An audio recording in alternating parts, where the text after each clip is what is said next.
He was rushing through the airport, eyes on the clock, hard already with his daughter waiting at the school.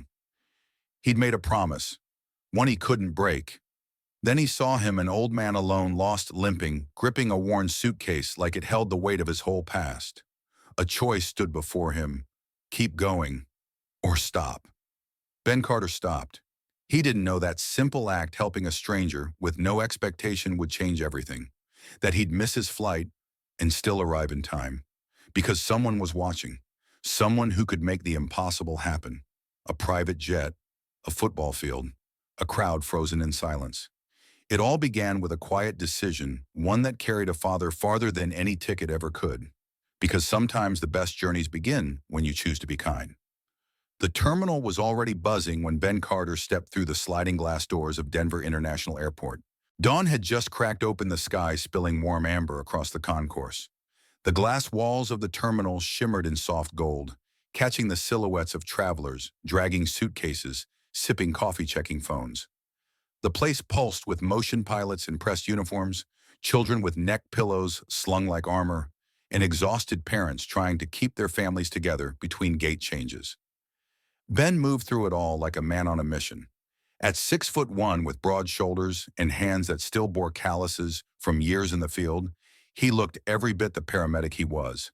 His uniform was replaced by jeans and a flannel shirt rolled at the sleeves, but the alertness never left him. It was in the way he scanned the crowd, in the way his boots moved just a bit faster than everyone else's. He checked his watch. Again. 7:12 a.m. His flight to Albuquerque was boarding in just over 30 minutes. From there, a short drive would get him to Santa Fe High School by 10. Just in time for his daughter Ava's state spelling bee, her first. He had promised her. "I'll be in the front row," he had said over the phone the night before. "I don't care if the world's on fire, I'll be there." But the world had nearly been on fire the night before. A bad rollover on I-25. 2 critical patients, 1 a child.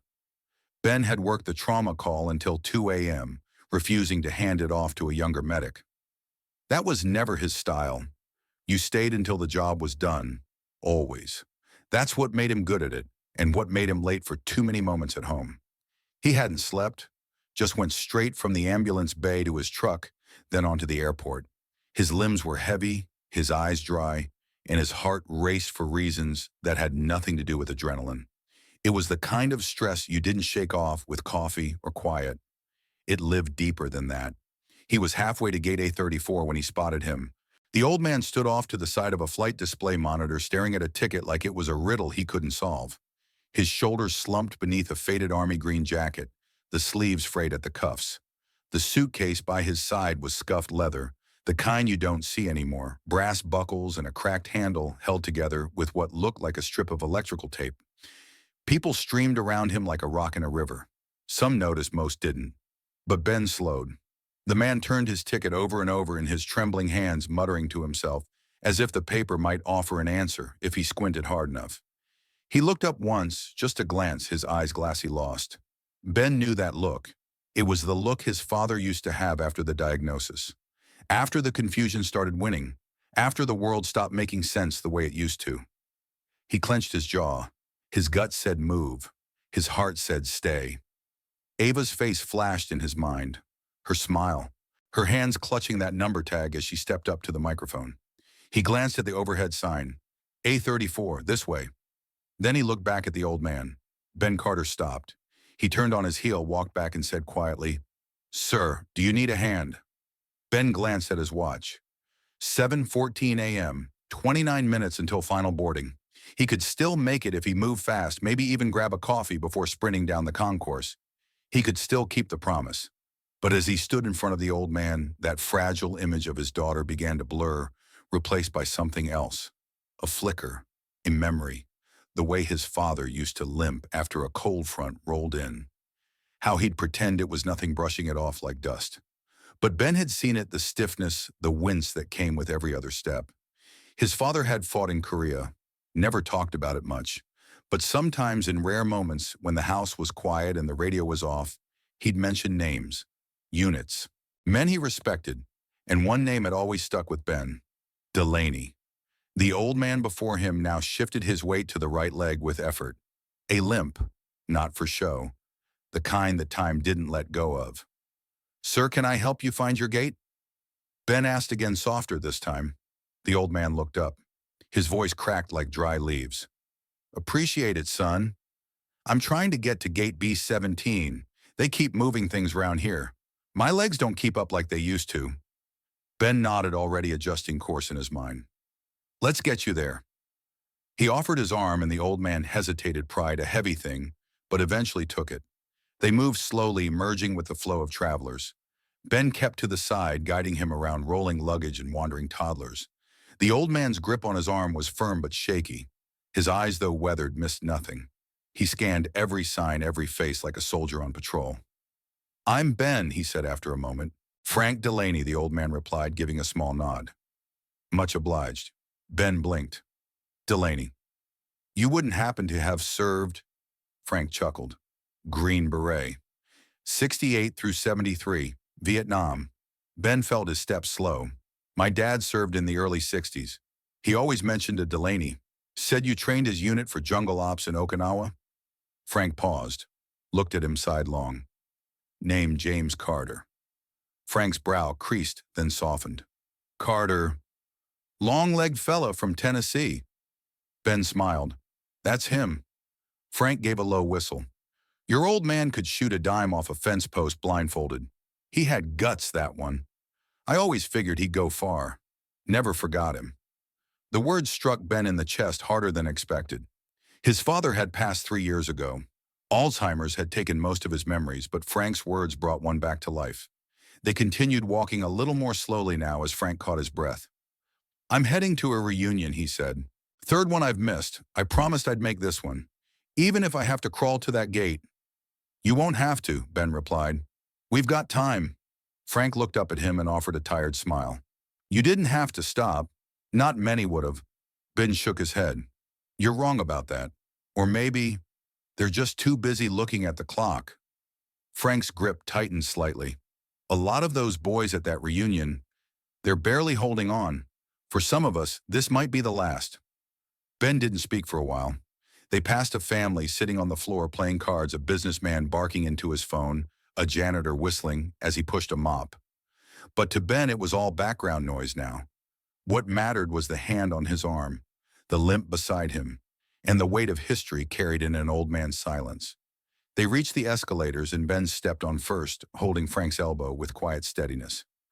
"I made a promise too," Ben said suddenly. "To who?" Frank asked. "My daughter, she's got a spelling bee today."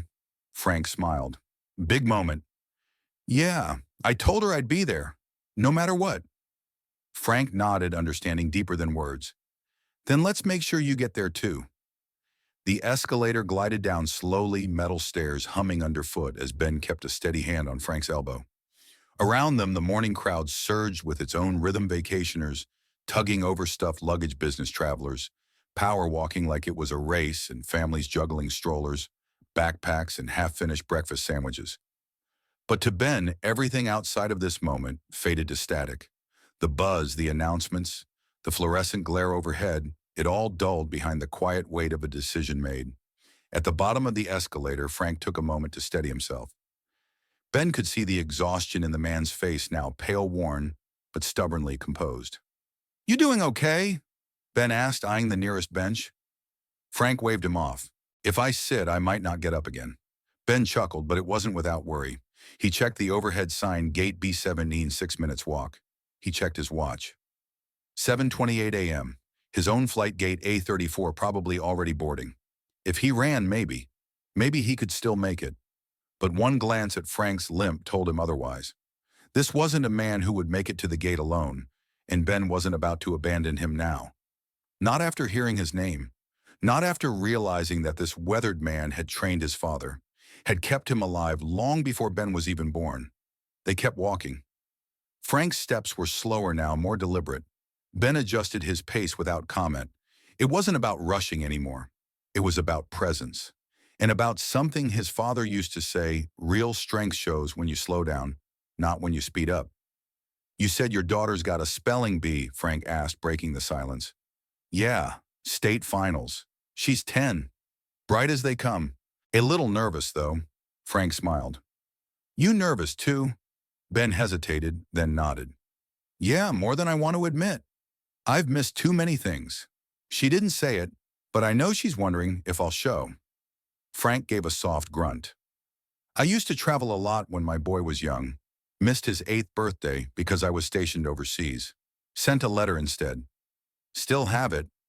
His reply was one line. It wasn't the same without you, Dad.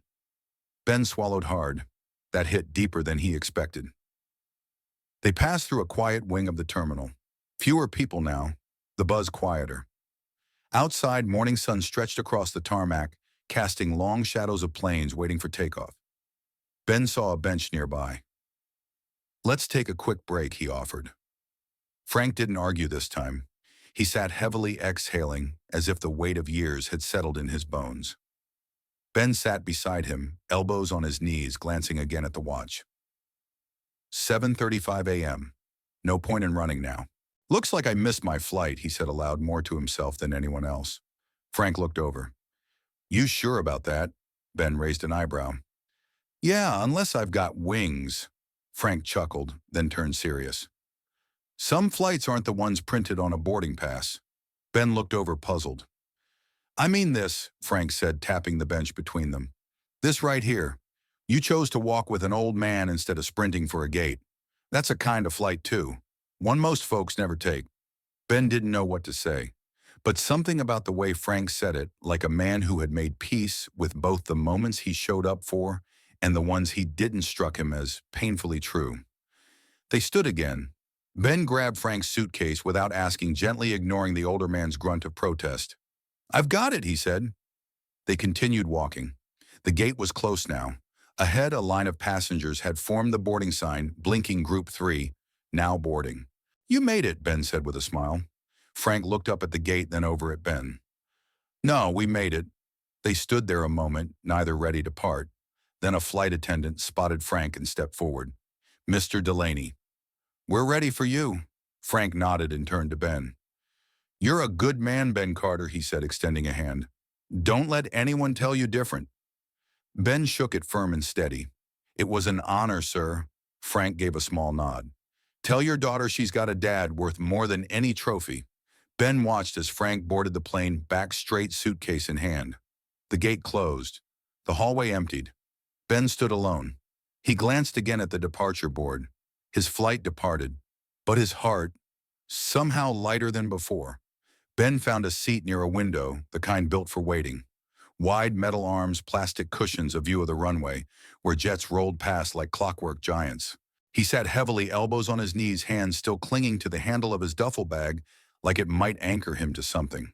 The adrenaline had faded. The urgency had melted into a quiet ache. His flight was gone. His daughter was waiting. And for the first time in a long while, he didn't have a plan.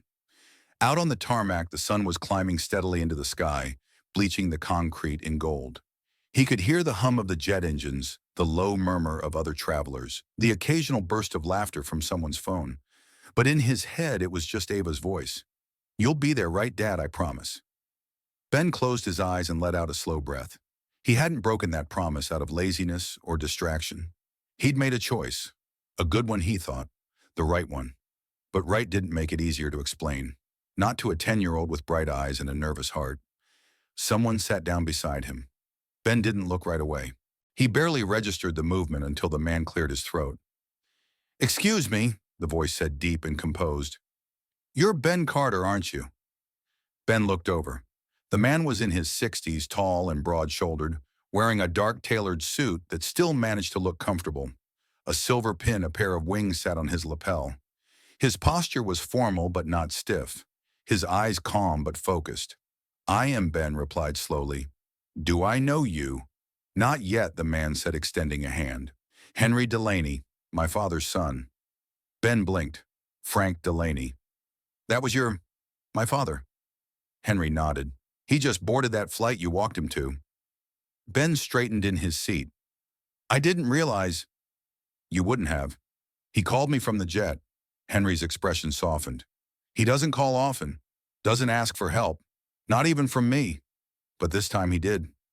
Ben looked down, unsure how to respond. He told me about you, Henry continued, how you stopped, How you walked beside him when you didn't have to. He said it reminded him of the old days when people looked out for each other without needing a reason. Ben let out a quiet breath. He's a good man. I was just doing what I hoped someone would have done for my father. Henry nodded slowly. Well, you did more than that. You showed my dad something he hadn't seen in a long time, respect that wasn't tied to medals or stories. Just human decency. Ben felt a knot rise in his throat. I know you missed your flight, Henry said, and I know what it was for. Ben glanced up surprised. He told you every word. Spelling bee your daughter Ava, front row seat you promised her. Henry paused. My dad's big on promises. Always said the world would be a better place if more men kept them. Ben gave a sad smile. I meant to. I really did. I know you did, Henry said. Then he stood. And I'm going to help you keep it. Ben furrowed his brow. What, I have a jet waiting on a private airfield 20 minutes from here, Henry said simply. It can be fueled and airborne in 15. It'll take you straight to Santa Fe High School, right to that field. Ben stared at him. You're serious as my father when he said, help that man get where he needs to be. Henry offered a small, knowing smile. I've learned not to argue with my father when he's that clear. Ben looked at him stunned, silent. Then slowly he stood. I don't know what to say, he whispered. Then don't, Henry replied. Just follow me. The black town car pulled smoothly away from the curb, slipping into the morning traffic like it owned the road. Ben sat in the back seat, still gripping the handle of his duffel bag like he wasn't quite convinced this was real. His mind raced to catch up with his body, but nothing about the last 10 minutes felt normal. Henry Delaney sat across from him, calm as ever, speaking into his phone in clipped tones. Clear the field. Yes, the whole field. Security and school board have already been briefed. Good. Fuel and wheels up in 20. He ended the call, looked at Ben, and offered a small smile. You'll be there before the first word leaves that stage. Ben shook his head in disbelief. You're landing a private jet at a high school. Technically just outside the track, Henry said, not missing a beat. Done it before. Retirement ceremony. This one's a little more important. Ben gave a half chuckle. A spelling bee. A promise, Henry replied simply. One that matters. The hum of the engine and the scent of leather filled the space. Ben stared out the window as the city slipped by, restaurants opening their doors, parents wrangling kids, lives in motion. And here he was in a car he couldn't afford, headed to a jet most people only saw in movies. You don't have to do this, Ben said after a moment. Henry turned to him. That's the point. You didn't have to help my father, but you did. No cameras, no applause, just decency. He's given his whole life to others, and when he needed help, you showed up. I want my daughter to see people like you still exist. Ben said nothing, just swallowed hard and nodded. The car turned off the highway and onto a long private drive surrounded by hangars. At the far end of the strip, a sleek white jet waited, its nose angled toward the horizon, engines already purring with quiet readiness. They pulled up. The driver opened the door with a precise motion, and Ben stepped out into the cool morning air. For a moment, he just stood there. The wind tugged gently at his shirt and the scent of jet fuel mixed with desert sage. This is yours for today, Henry said. Courtesy of a man who once taught my father that real leaders carry others when they can't walk. Ben looked back at him. You think I'm a leader? I think you're the kind of man my father trusted. That's more than enough. The pilot stepped out from the jet and approached with a clipboard. Mr. Carter, I'm Captain Doyle. We'll be wheels up in 3 minutes. Straight route to Santa Fe, 35 minutes in the air. We'll be landing directly on school grounds. The local PD has cleared it. Ben blinked. You're serious, Doyle smiled. We've done it before. You just sit back and breathe. We'll handle the rest. Ben climbed the steps into the jet, still unsure whether this was reality or some dream he'd wake from in his cramped terminal seat. The cabin smelled of coffee and clean leather. Everything gleamed quiet, understated elegance. He dropped into the plush seat by the window and exhaled for what felt like the first time in hours. As the wheels lifted off the runway and the ground peeled away beneath him, Ben closed his eyes. He saw Ava again, her nervous smile, the paper in her hand with the practice words written in her looping script. He could almost hear her spelling them under her breath in the mirror the night before. Courage. Courage. Yeah, she had it. But today he had to prove he did too. The pilot's voice came over the speaker. We're 30 out. Field is prepped. Weather's clear. Should be a smooth drop-in. Ben opened his eyes and looked out the window. The clouds split beneath them. The mountains of New Mexico rolled into view. It hit him then, not just that he might make it, but that someone had made it possible. Because of a moment, a choice. He had stopped, helped, and now the world had opened back up. Maybe that's what redemption looked like, not flashy, not loud. Just a father on a borrowed jet racing against time for the one thing that mattered most. A promise kept. The descent was so smooth it barely stirred the papers on the polished cabin table. From the window, Ben caught his first glimpse of the school Santa Fe High, nestled at the edge of town, with a modest football field stretching out behind it like a green welcome mat. Families filled the bleachers, kids clustered in groups, folding chairs lined in neat rows under the morning sun. And then, like a scene from another world, the jet touched down on the field. A hush fell over the crowd.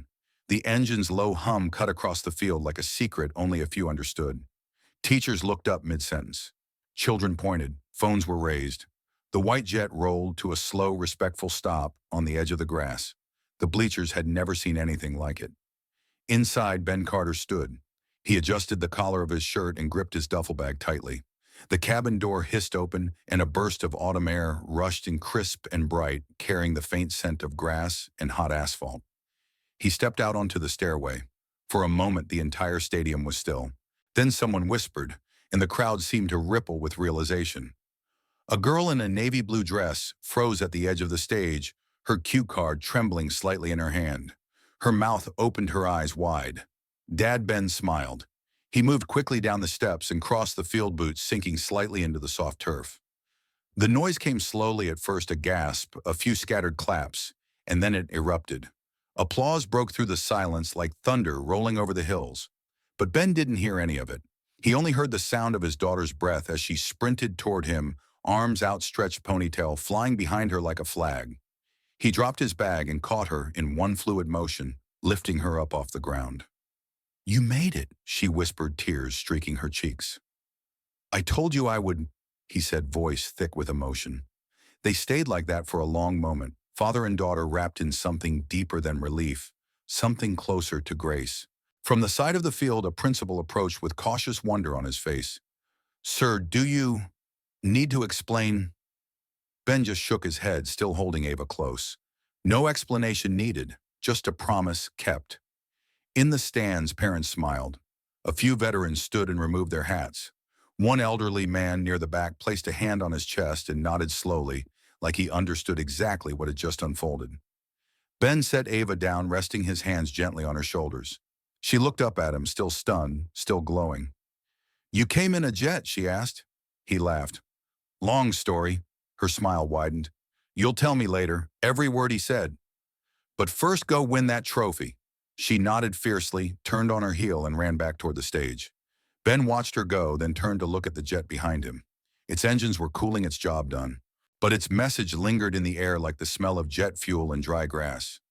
Sometimes when you stop for someone else, the world stops for you. And when that happens, you don't just arrive. You land exactly where you're meant to be. The jet had gone, lifted quietly back into the sky like a chapter closing on a whispered page. But its presence lingered, not in noise, but in memory. In the way people talked a little softer that afternoon. In the way students kept glancing at the sky, wondering if they'd imagined it. Ben sat on the bleachers now, duffel bag at his feet, coffee in hand, courtesy of a PTA mom who insisted he take one. Ava had finished her round with confidence, spelling each word with the poise of someone who believed in the face watching from the front row. They hadn't talked about the jet or how it got there. They didn't need to. All Ava had said was, "You kept your promise," and that was enough. A few parents came by to shake his hand. A teacher patted him on the back. One man, quiet and dressed in a faded army jacket, simply nodded and said, "Respect, brother," before walking away. It wasn't the attention that stayed with Ben. It was the feeling that something small, one decision, had rippled out in ways he couldn't have predicted. Later, as the crowd thinned and families returned to their minivans, and Monday worries, Ben helped fold up chairs with the janitor and a handful of volunteers. No one asked who he was. They just passed him zip ties and joked about missing lunch. It felt good, simple, grounded. Real. As he loaded the last chair onto the cart, Ava appeared beside him, medal around her neck, and a cupcake in each hand. For the hero, she grinned, handing him one. He took it and raised an eyebrow. "You sure you're not the hero today?" She leaned her head against his side. "We both are." Ben looked out over the field one more time. The grass was ruffled where the jet had landed, but otherwise it was just a school again. Just a patch of ground where something extraordinary had touched down. But in his heart, he knew some landings aren't just about wheels and runways. Some landings happen in silence, in promises kept, in daughters smiling, and in the quiet echoing truth that when you choose kindness, even when it costs you the world, sometimes finds a way to carry you further than you ever thought possible. Have you ever stopped for someone and had it change everything? It's a question worth asking, especially today. In a world that moves at lightning speed, where notifications replace conversations, and we're all just trying to get to the next thing, sometimes kindness feels like a luxury we can't afford. We rush through airports, through grocery store lines, through life eyes, down headphones and schedules tight. But what if the most meaningful moments, the ones that define us, come not from keeping pace, but from slowing down? Ben Carter didn't set out to be a hero that morning. He was just a father trying to make it to his daughter's big day. But he made a choice, a quiet one, to stop, to help someone others had passed by. And in that small act of decency, something powerful was set in motion. A ripple, a return, a reward not measured in money or medals, but in connection. This story is about more than a private jet or a surprise landing on a school field. It's about what happens when we choose to see people really see them, especially the forgotten ones, the elders, the veterans, the men and women whose stories built the country we live in, but who now move through it like shadows too often unnoticed. In that moment at the airport, Ben didn't know who Frank Delaney was. He didn't know about the history, the connections, the doors that would open. And that's what makes his choice so important. He didn't stop because he knew. He stopped because it was right. We want to hear from you. Have you ever had a moment like that when one small act of kindness changed your path? Share it in the comments below. Let's remind each other that compassion isn't rare. It's just waiting for someone to choose it. And if this story touched your heart, please give it a like. Share it with someone who needs to hear it, and subscribe for more stories that honor kindness, courage, and quiet heroes. Because sometimes the loudest impact comes from the quietest act. And sometimes the flight you miss is the one that lifts you higher. Thank you for watching. And thank you for remembering what matters.